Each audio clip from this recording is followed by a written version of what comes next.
Okay, friends, so a couple of you had a question about this payment formula that we learned about in class. So that's the, you figure out the payment you have to make on a loan, and to calculate that, it's kind of a messy looking fraction. You take the principal that you owe times the interest, which we were doing compounded monthly. So I'll just do it over n, because n is any number of compounds. And then the part that was really kind of getting us was the denominator of this, which was just an absolute bear. APR over n to the negative, that was really throwing people for a loop, n times t. So n's the number of compounds, so we were doing monthly in class a lot. T's the number of years you're going to give yourself to pay down that amount. P is the initial loan that you get, the principal, I think we were calling it. APR is the interest rate. So just like we did last time, what I want to do is, I mean, that formula is great, but what I really want to do is I want to kind of knock it down to a more usable form. The algebra from the last video will still apply here if we don't allow for more than one compound a year. So what we're going to do, let's just make life easy. We're going to let PMT be the payment, but we're also going to let P be the principal. We're just going to call this R for the interest rate. We're going to assume we compound once a year. So that makes life easier for us. And that makes this bottom expression also much easier. It's still a little bit ugly because you have 1 minus 1 plus R, which is great, minus to the minus t power. And that one right there, I think, is the issue that most people were having with the formula. Where does that negative sign come from? So I kind of wanted to play with the algebra here and see if we could figure out where that negative sign comes from. So we're going to use that version, that second version down there, and we're going to kind of do like we did in the last video, where we start by looking at years. We're going to pay this once a year. The same logic happens if we do monthly payments, weekly payments, quarterly payments, whatever. But we're going to go once a year. So year one, if you think about years, year one, sorry about that glare. Okay, so what's the balance of our account? Okay, so the balance of our account, we borrowed P dollars. Okay, that's the principal we borrowed. We then, based on the order that we learned in class, we increased that by an interest rate. So that's the 1 plus R. 1 is the original amount plus R, which is the interest added to the principal. And then we make a payment, minus PMT, right there. Okay, so that's what happens after year one. You borrow the money, it gets interest added to it, you make a payment. Cool. Now, year two, this whole thing is now your balance. So you're going to apply the interest rate to that whole thing. This is going to be very similar to the last video we looked at. So this one gets another interest payment, and I'm going to skip right to this. That's 1 plus R squared, if you remember from the last video, because it got applied here and then it gets applied here. This interest payment gets an application of 1 plus R, because we're applying the interest across this whole thing, so both of these pieces get a 1 plus R, and then we make the payment at the end, the minus PMT at the end. Good so far. And you're going to start seeing the same pattern happen here as we saw previously. You've got P, 1 plus R cubed, because now this has gotten interest twice more. This guy over here is going to pick up another interest payment. Yeah. This guy here picks up his first. We're running out of board. That's okay. And you're always going to have, so what you're seeing is you're seeing the same pattern we saw when we were saving money, except now we're paying the money down. You're always going to have this progression algebraically of the exponents going up as we work ourselves down year after year. Now, because we covered so much of this algebra in the last video, we can kind of skip ahead here. What happens after T years? Because you remember, we're trying to establish this formula for T years right there. So what happens after T years? Well, look at the pattern. Look at the pattern. The power on this guy matches the year here. So the principal is going to have 1 plus R to the teeth power, because it's been applied interest once a year, every year. And that seems terrible because you're like, oh my God, that's horrific. Well, it is, except for the fact that all these payments that we made are also getting inflated by that. And here's where you have to have some fun with the algebra. Okay, PMT. This one here, notice it's one behind. This one was 1, the 1 comes up here. So this one is also going to be 1 behind. It's going to be 1 plus r, not to the t, but to the t less than 1 power. Hopefully that makes sense. The next one, if we had it written out, I guess we could do it here. PMT times 1 plus r to the t minus 2, power. And we can keep going. Let me check the camera, make sure this is, I'm not going to have time to edit this really well. Let me slide the camera over a little bit so we can get, there we go. That's pretty good. That's pretty good. Okay, and we're going to keep on going. And I'm going to use the dots because that's a minus sign because we're subtracting each of these. We'll deal with that in a second.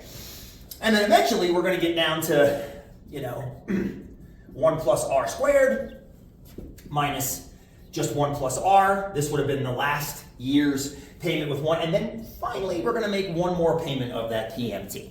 Okay, so now we've got this really nasty looking expression that shows us paying the loan off after t years. So that thing, we're going to get to this in a second, that whole thing is going to be equal to 0. But I think we have some work to do before we get to that 0 point. I think we need to work on cleaning it up a little bit. So that's what we're going to do next. Let me look at some boards here. You know what? Let's just go over to this board. This is perfect. We've got this beautiful empty board right here. We can utilize that. And then if we need more, we can always clean up another one. Okay, so after t years,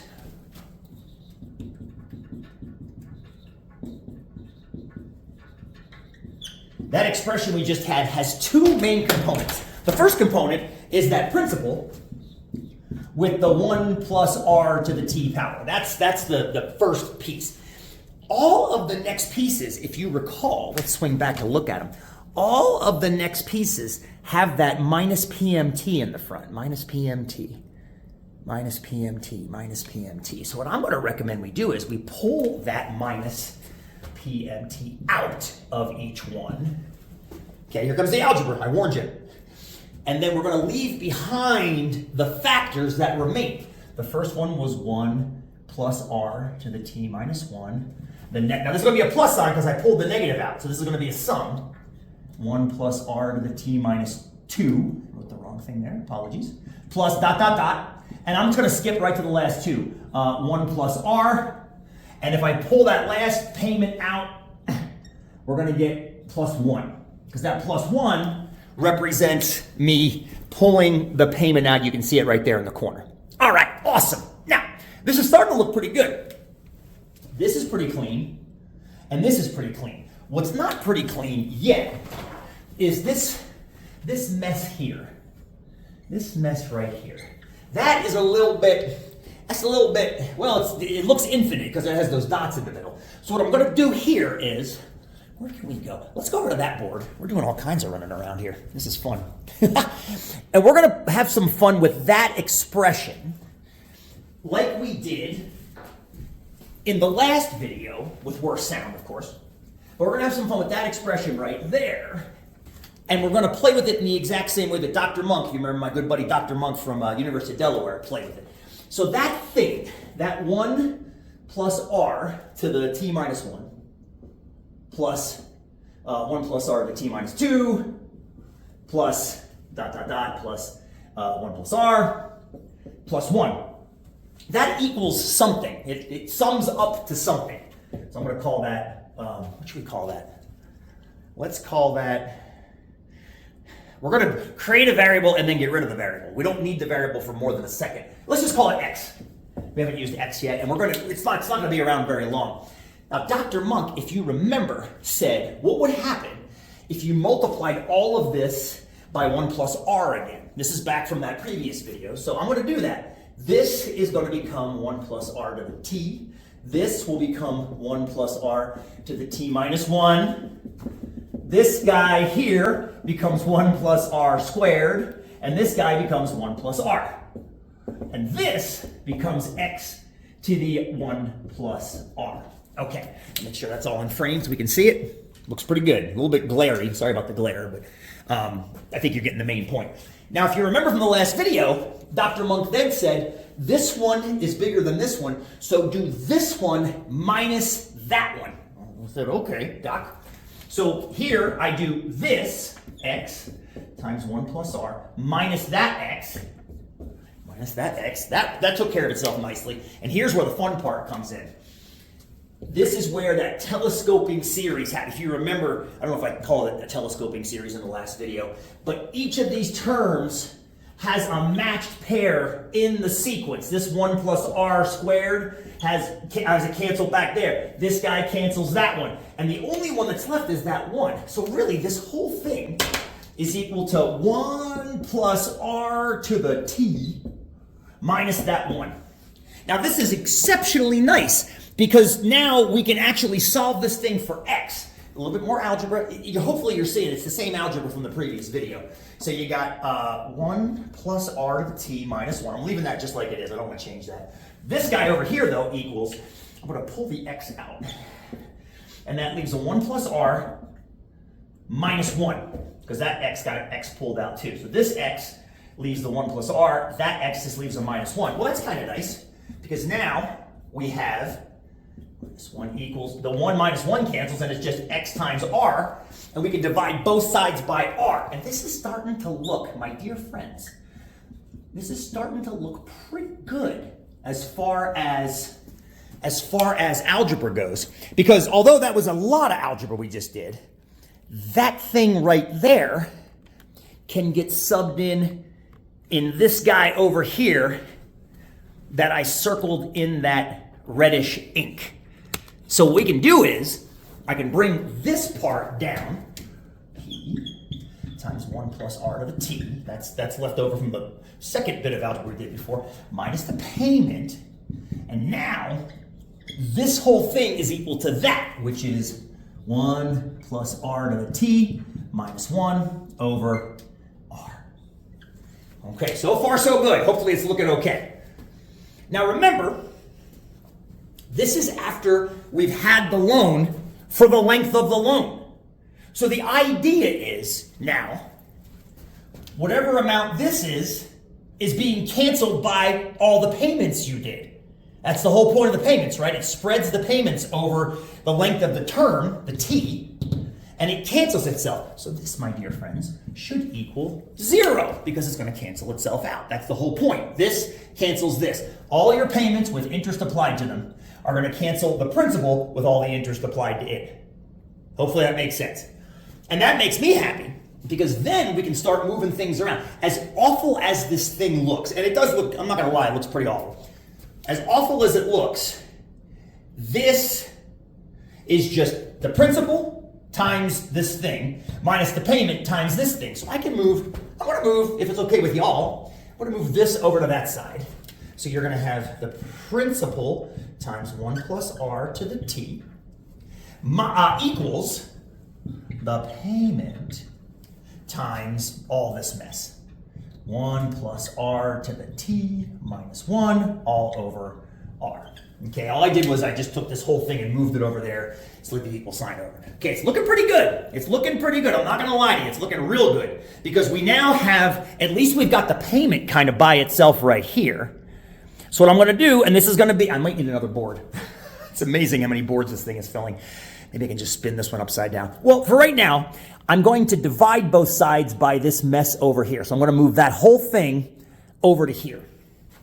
So we have p times 1 plus r to the t divided by that whole thing. And this is a fraction that's going to have a fraction in the denominator, which is probably making y'all upchuck in your mouth a little bit right now. T minus 1 over r equals the payment. Now we're looking pretty good. Some of you might be looking at this and going, how is this looking pretty good? This looks horrific. This doesn't look like I wouldn't call this good at all. This looks absolutely god-awful. And I kind of agree with you in a little bit, but would you believe it? That we're almost done. I bet you don't, and that's okay. We're only a mere couple steps away if I'm doing the math in my head correctly. So now we're going to have a little bit of fun with algebra. You remember that when you take a number and divide it by a fraction, that's the same as multiplying by the reciprocal of that fraction. So we're taking a number, dividing it by a fraction. That's like multiplying by the reciprocal of that fraction. So really, this side is equal to p times 1 plus r to the t. I'm going to put it over 1. I'm going to make it a fraction too, so that's over 1, times the reciprocal of this, which is r times, what's that? That's, I don't think I need the brackets anymore. I can just put 1 plus r to the t minus 1. And that's equal to the payment. I can't believe it. I'm writing so big, I'm going to need another board, I think. That's okay. It's totally fine. I'm going to combine all this stuff together now. So this is going to be, and bear with me here, I'm going to bring this little r next to that p, because that's the way it is in your final formula that we learned in class today. So it's going to be p times r times 1 plus r to the t, all over this, 1 plus r to the t minus 1. Okay, and this is equal to the payment. Now, I guarantee you don't believe this, but that is equal to the formula we learned in class. And what I want to do is I want to show you why. I want to show you why. I'm going to utilize the rest of this board right here. This fraction has 3 pieces to it. And it's got this term, and this minus 1 term. I noticed that 2 of the terms have this 1 plus r to the t, 1 plus r to the t. So I can actually divide both the top and the bottom of this fraction by 1 plus r to the t. And if I do that, it'll get rid of that 1 plus r to the t, and you're left with just p over r. And that, my friends, is fantastic, because that's what we had at the top of our formula at the beginning. The principal times the rate. Then this one, if I divide that by 1 plus r to the t, I just get the number 1, which is also pretty fantastic, because that's what we want down there is a 1. If I divide that, though, by 1 plus r to the t, I get minus 1 over 1 plus r to the t. Now, some of you might not believe this, but that's where the negative t comes from. Do you see how this t is the power on a base in the denominator of a fraction? Negative exponents are another way of writing that. So you can just simply write this, I'm just going to write this over here as PR, which is the numerator, 1 minus 1 plus r to the negative t. Raising something to the negative power is the same as making it the denominator of a fraction. That, my dear friends, if you scroll back to the first minute or so of this video, is the formula that used to be sitting like there, if I remember correctly. That is a heck of a lot of algebra, but a lot of the algebra we used in it, like this over here, was the exact same algebra that we would have used in the previous video. And I am just about out of time on my phone, so I wish you well, and we'll see you in